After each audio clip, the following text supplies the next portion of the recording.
Дечбурещ, здравствуйте! Тема второго занятия – местоимение, спряжение глаголов в настоящем времени. Местоимения. Я, мон, ты, тон, он, она. В удмуртском языке нет рода, поэтому все местоимения с русского языка заменяются одним местоимением со. Мы, ми, вы, ты, они, соос. С местоимениями познакомились.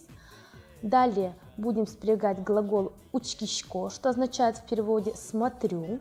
Мон учкишко, тон учкишкот, со учке.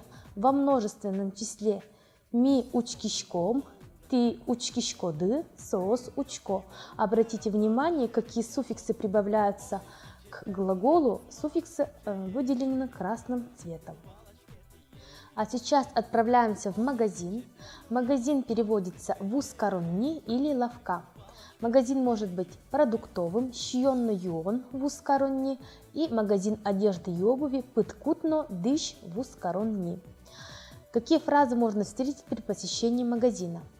Коня сыле. Сколько стоит? Откуда привезли фрукты? Кытышвеемын емыш-ёсты. Продукты свежие?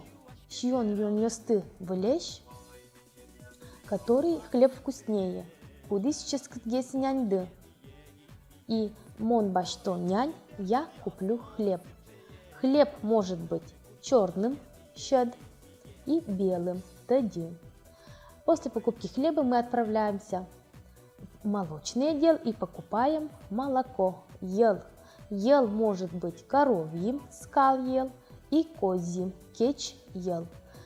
Также в молочном отделе можно купить масло вэй, подсолнечное масло щемавой, сливочное масло скалвой.